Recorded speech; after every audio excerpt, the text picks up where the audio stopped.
On Monday, the Senate voted unanimously to pass a measure to provide Supreme Court justices and their family members with around-the-clock security protection.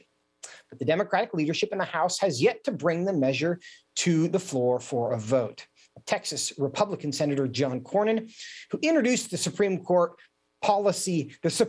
Police Parity Act together with Democratic Senator Chris Coons, said the House is trying to make unnecessary additions to the measure to include protections for law clerks and other Supreme Court staff members, but some question whether staff are visible enough to warrant the protection.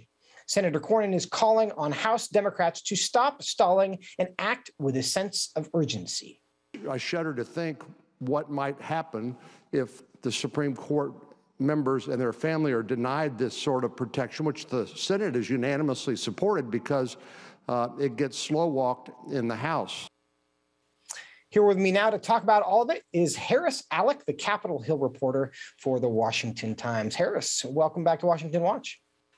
Thank you. Always a pleasure to be with you. Thank you. Now tell us, give us an update. What is happening with the Supreme Court Police Parity Act today?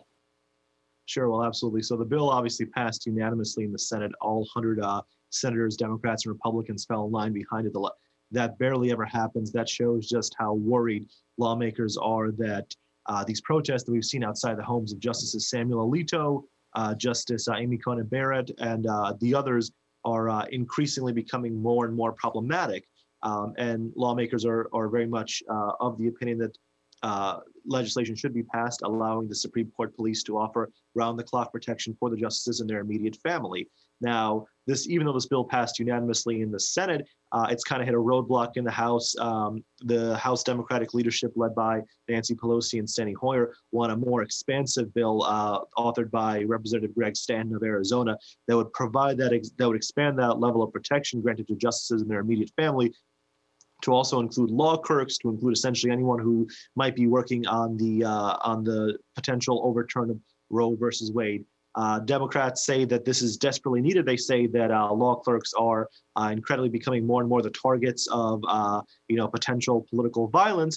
I haven't heard any cases like that. Yeah. Neither have any of the Republicans who are criticizing this push by Democrats. A lot of Republicans are saying that in reality, Democrats want to slow this as much as possible in the hopes that these protests outside the homes of Justice Coney Barrett, Justice Samuel Alito, and the other justices are going to pressure the 5 or 6 conservative judges on the Supreme Court who were appointed by Republicans into potentially deciding not to overturn Roe.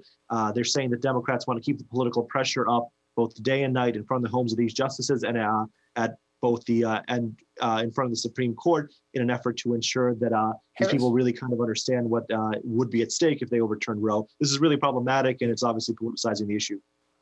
Very quickly, is there any chance that they're trying to get ahead of the possibility that the leaker will be discovered, and so they're trying to distract from the threats to the justice?